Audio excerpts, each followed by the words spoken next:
Olá, seja muito bem-vindo! Nesse vídeo nós vamos aprender a como formatar parênteses, colchetes, chaves e molduras em LaTeX. Temos aqui então um projeto aberto na plataforma Overleaf. Temos aqui vários códigos no nosso preâmbulo que vão nos auxiliar na inserção de determinados símbolos. Descendo aqui então, vamos na nossa área de digitação e eu vou escrever o seguinte caractere. Vou escrever limite de x tendendo a 2 da seguinte expressão, frac de fração de x ao quadrado menos 4 dividido por x menos 2. Vamos compilar o arquivo e verificar o resultado dessa digitação aqui. Pronto, foi impresso aqui ao lado direito o símbolo que nós digitamos. Bom, vamos inserir um espaço aqui entre esta frase e o limite que foi digitado. Vou colocar aqui um espaço vertical de 1 centímetro e vou também colocar aqui no nosso limite o recurso DisplayStyle, que é acionado com o atalho /D maiúsculo, de acordo com a definição que está aqui acima. Então vamos compilar o arquivo.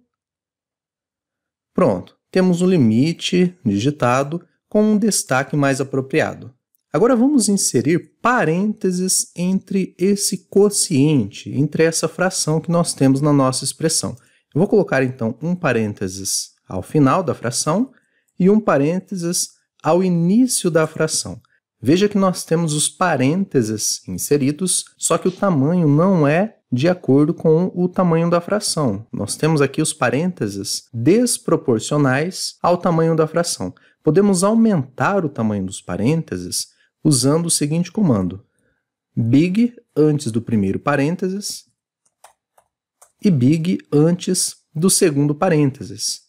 Veja, ao compilar o arquivo, os parênteses eles foram aumentados, só que não o suficiente para ficarem de acordo com a nossa expressão. Então, nós podemos voltar aqui e colocar 2 Gs na palavra big. Vamos colocar aqui 2 Gs no início e no final. E assim, quando nós compilarmos o arquivo, olha só, teremos os 2 parênteses aumentados.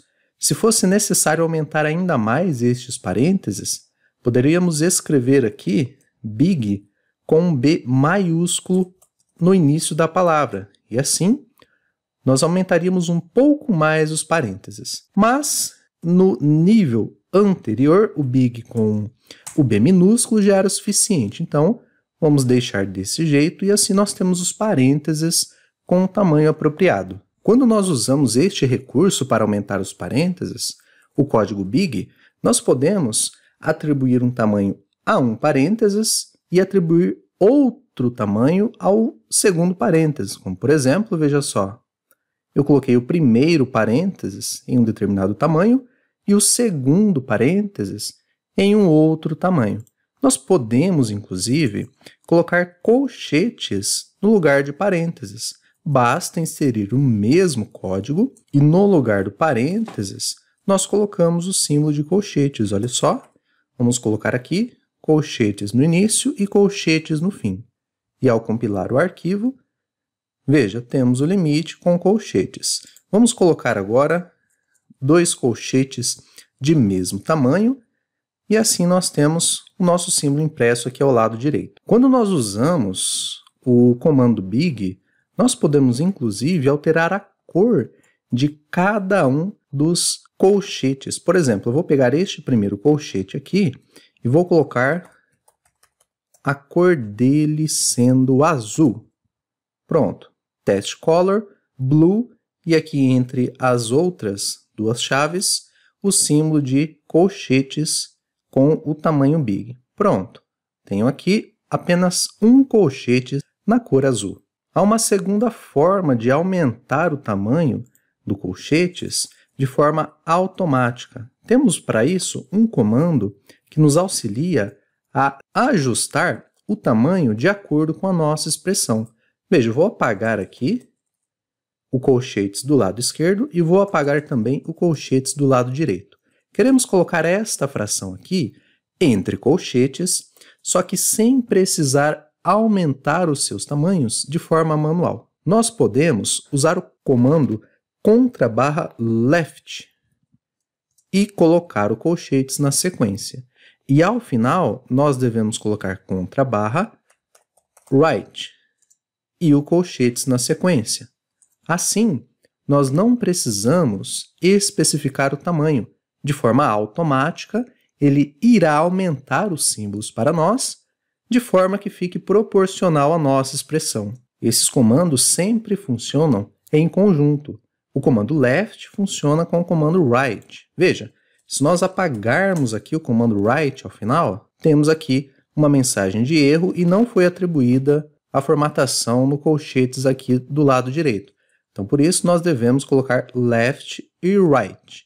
Agora, caso nós não desejamos que o segundo colchete seja impresso, nós devemos colocar right e, na sequência, um ponto. E assim, teremos ali o primeiro colchete sendo exibido e, ao final, sem nenhum colchetes. Por fim, vamos ver como que nós devemos fazer para a impressão de chaves na nossa expressão. Veja, copiamos aqui abaixo, vamos apagar esse right, vamos apagar esse left e fazer tudo do início. Veja só, a chaves, por si só, ela escrita uma vez desse jeito aqui, ela não será impressa. Veja, eu vou colocar uma no início da fração e outra ao final da fração. Se nós compilarmos o nosso arquivo, veja que a fração não foi escrita entre chaves. Para a chave ser impressa no nosso documento PDF, nós precisamos digitar /barra e as chaves. Aí sim ela será impressa. Veja, eu vou colocar /barra chaves no início e /barra chaves no final. E assim, compilando o arquivo, veja só, as chaves foram impressas. Só que veja, precisamos agora ajustar os tamanhos das chaves. Para isso, vamos colocar aqui /barra left e aqui ao final, /barra right. E agora sim, compilando o arquivo, as chaves foram impressas e o seu tamanho foi ajustado de acordo com a nossa expressão matemática. Na sequência, vamos ver como que nós podemos colocar essas expressões dentro de caixas, dentro de boxes. Olha só, vamos copiar essa última fórmula aqui, vou colar abaixo, sempre dando um espaço vertical de 1 centímetro para melhor visualizarmos estes símbolos e assim, este último limite, vamos colocá-lo entre uma caixa, entre um box. Bom, para isso, nós devemos usar o seguinte comando, /barra fcolor box. Este comando aceita 3 parâmetros. O primeiro parâmetro é uma cor, o segundo também é uma cor. E o terceiro parâmetro é o texto que será escrito dentro da caixa. Veja, compilando o arquivo, temos aqui o resultado. Perceba que a primeira cor refere-se à borda da nossa caixa. Já a segunda cor refere-se ao interior da nossa caixa. E a última chaves aqui, o texto que está escrito dentro da última chaves, é o texto que será inserido dentro da caixa. Então veja só, vamos copiar aqui a nossa expressão, escrevê-la abaixo novamente.